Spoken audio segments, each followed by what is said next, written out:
thank you for being here. Thank you for joining us in this post-lunch session. I had a chat with 2 or 3 people just now, and when they found out that I was presenting, they got up and walked straight out. So I do appreciate you staying back. Thank you. Now, in 2013, Taylor Swift did her big Red tour across the world. And the person she chose to open for her was Ed Sheeran. You know, the shape of you guy. Yeah. Now, imagine if on one of those big stadiums, Ed Sheeran had walked out and said, I'm sorry, but Taylor Swift is not here in person today, and she's going to do her performance on Zoom. That would have been disappointing, wouldn't it? I just say that to give you a bit of perspective so that the apology I am making is not as disappointing. So as we just heard, unfortunately, the 2 rock stars from AI who were supposed to be live on stage for you today could not make it. So you have just me. But hey, then Ed Sheeran didn't turn out to be so bad himself, did he? Ladies and gentlemen, I'm Aditi Subbarao. I lead the global financial services industry vertical at INSTABASE. And joining me today, virtually if not in person, are Anant, Bhardwaj, and Rocky Yu. Sebastian, please can we bring them up?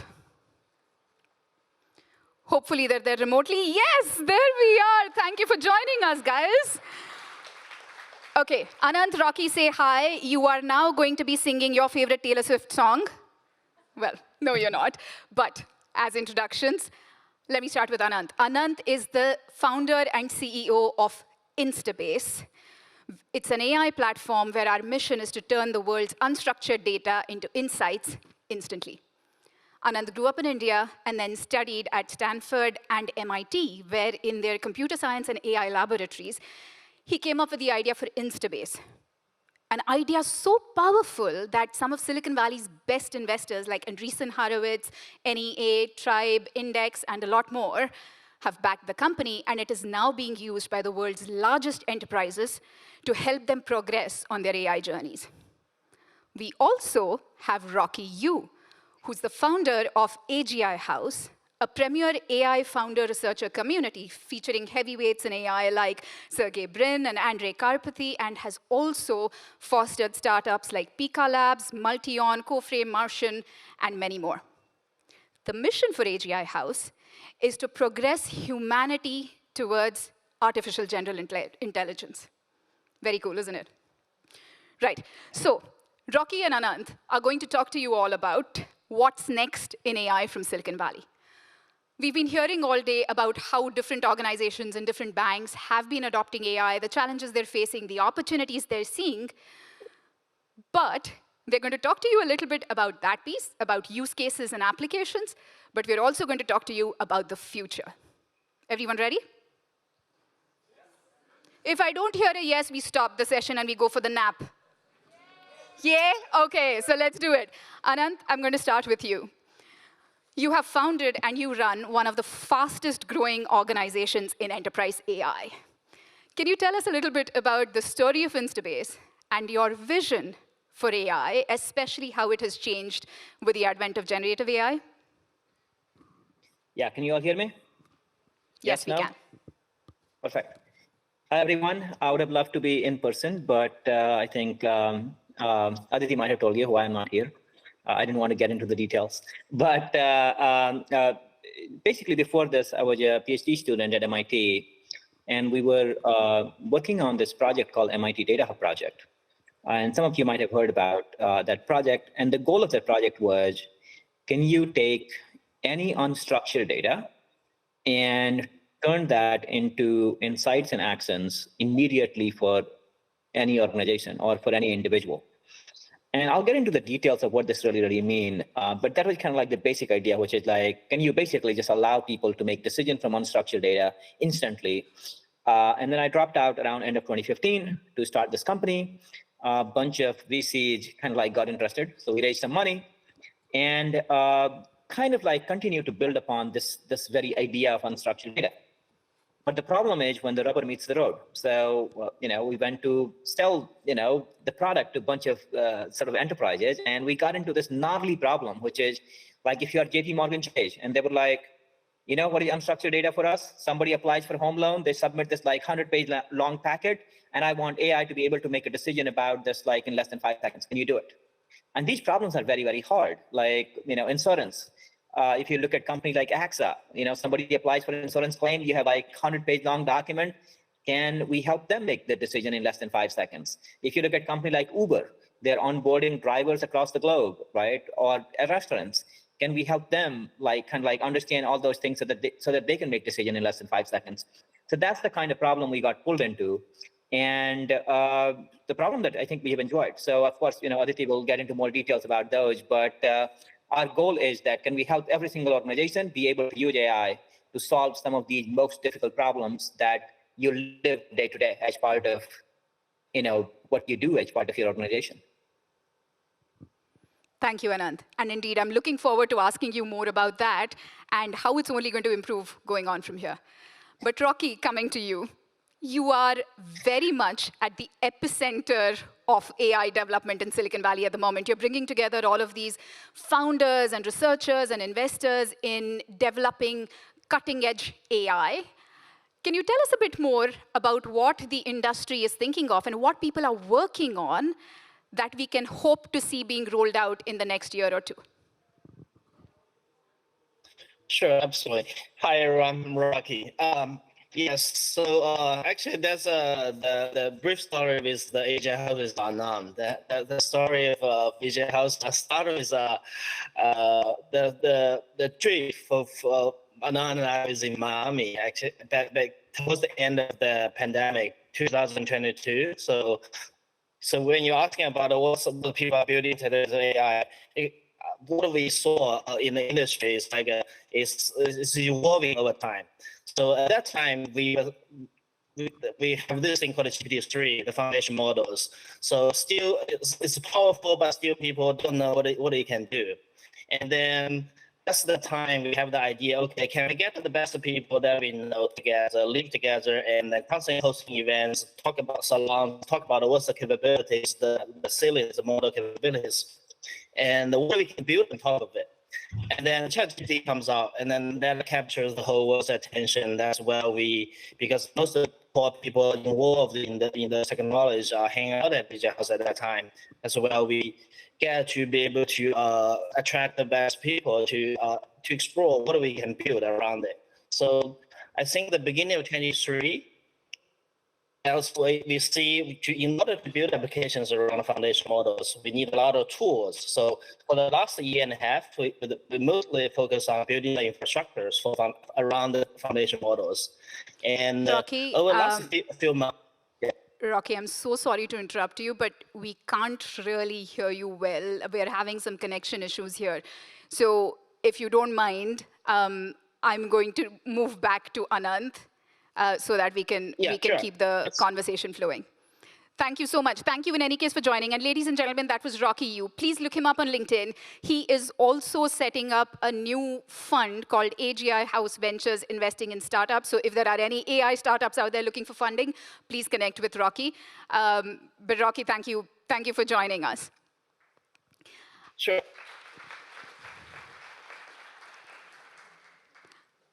Anant, sorry, back to you. And also to the audience, sorry, you might not hear about the latest secrets from Silicon Valley's development, but you will hear a bit more about how organizations can actually use AI. So with that, Anant, INSTABASE's ethos has always been to help enterprises leverage AI to be able to take decisions better, faster, cheaper, like Anant was just describing. Now, on that front, and similar to what we heard all day today, we've had a number of people talk to us about AI and applications and so on. However, most of what AI is currently being used for are back office operational use cases.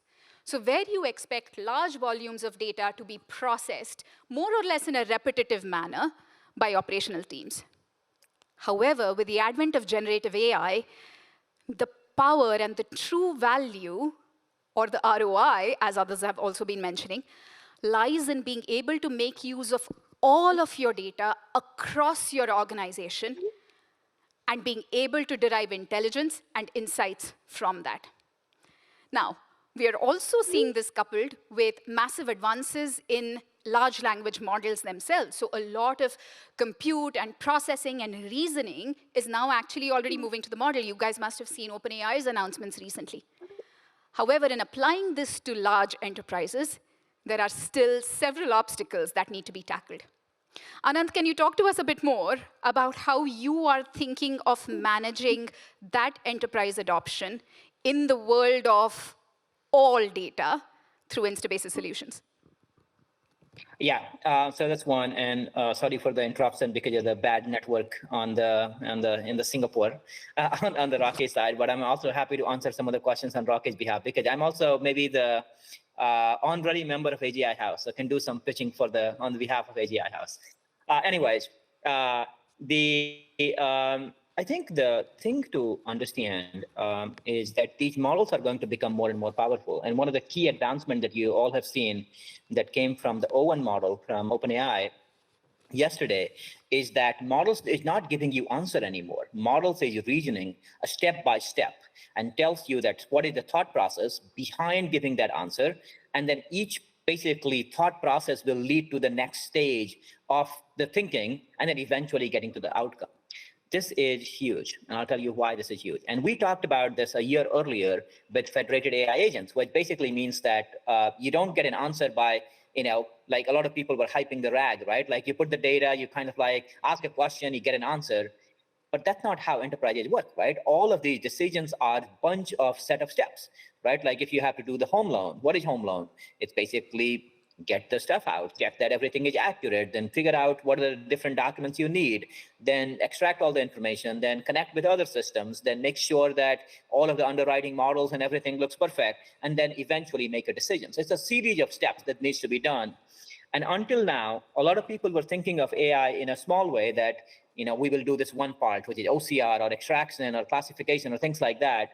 But eventually, the true value of AI is when you just give a high-level goal, and AI is able to break that problem into a sequence of steps where each of these steps can be performed by certain tools, right? Either by intelligence itself or by applying certain tools like some systems or database or Salesforce or whatever, or the loan tool or underwriting tool, whatever those tools would be, and then AI be able to orchestrate and execute all of those things. So eventually, that's the promise of AI. Now, how do you implement that at enterprises? Because if you look at O1, what it does is for everything that is within the model itself, within the neural network itself. But just think of like, large organization like JP Morgan or AXA, or like you have many different countries, many different tools, many different departments, many different organizations. And this idea that you can basically now deploy these AI within the framework of like data silos, data sovereignty, access control, and then break this bigger problem into a set of smaller things that can be done without moving all that data, that's what the true promise of AI looks like. Like, I would not be surprised if 3-4 years down the line, you can just give AI a high-level goal, which is like, hey, underwrite this loan based on this packet, and it should be able to operate all the tools and do it for you. There is no human touch at all. Like everything is done by the agents that are basically AI agents. So that's where the world is going to move towards. And what is the right architecture to do that is going to be the key question. So it's not going to be one monolithic model that will do all this. You need a right kind of platform and infrastructure and orchestration which can do this. And that's what basically is going to be our core focus areas. So that's one. Second, given that Rakesh network, I don't know how it is, AGI House is basically investing a lot on this. Like, I don't know if you've seen their recent series on inviting companies from all across Silicon Valley on figuring out how to do distributed agents. And not just number of organizations that they have funded, but also like AGI is running now talk series, AGI House, where they're literally basically bringing these companies which are applying these tools and doing number of different things. I was there like recently when we talked about DSPY and another company that is basically doing these like distributed database RAG systems. And I'm basically there's just huge amount of like investment that is going from, especially in Silicon Valley, and I think at AGI House. So there is just a ton of work. Now, unfortunately, I'm speaking on behalf of Rocky, so I don't have all the full details, but I'll still try to do some justice. Thank you, Anant. And as you heard, ladies and gentlemen, the holy grail of AI is where AI can perform actions, take decisions, and even follow really complex, perhaps even regulated processes by itself. We'll get to that stage. But I wanted to make it a bit more real, right? Like, it's really okay to hear from these brilliant minds in Silicon Valley who are working on the next big breakthroughs, but what does this mean for you today? And I think the way to think about it is twofold. First of all, we're at this amazing cusp of time where models are getting better, stronger, much more powerful. We have more reliability of AI in general, both through regulation, secondly, through accuracy of the models, thirdly, through familiarity within organizations of how to adopt AI responsibility.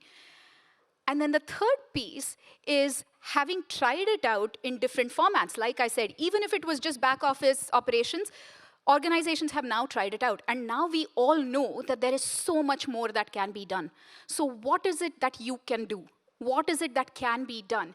And for this, I'd love to leave you with a framework for thinking about AI applications today with your line of sight on what Rocky and Anant told you is coming 2 years from now. And from that perspective, I want you to think of AI in two ways. The first way is across your existing use cases. So every single use case where you are already applying AI, think of what more you can do. And what I mean by that is, let's take KYC and onboarding as an example, right?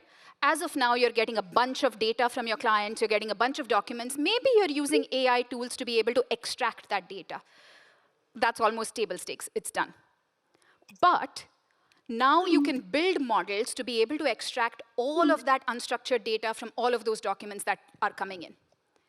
As the next step, and this goes from your back office to your middle office, as the next step, your auditors, your compliance people, your middle office personnel can query a specific corpus of data or your internal policies or your procedures to say that, hey, am I allowed to actually onboard this customer who's a French headquartered organization but has an entity in Ukraine?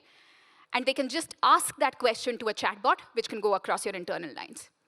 Furthermore, you can take it one step forward and say, okay, so if I have decided to adopt this entity in Ukraine, I need to dig a bit deeper into this use case. So your front office, your salespeople, your relationship managers, your underwriters, they can actually hold a conversation with all of the data that you have in your organization using conversational tools.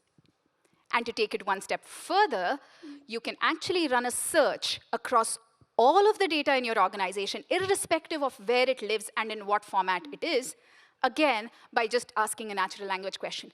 And all of these capabilities are present today. They are live. Please go on to INSTABASE and try them out. Please come and meet our team at the booth outside if you do want to find out how all of these organizations are using it.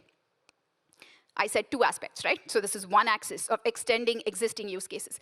The second axis is the one where you think of new use cases. I think what has changed now is that the ROI that you're looking for does not need high effort, high investment, high volume. With generative AI, even outlier use cases can be very easily brought to market and start generating value. So with that, I'm going to stop now, but thank you for bearing with us.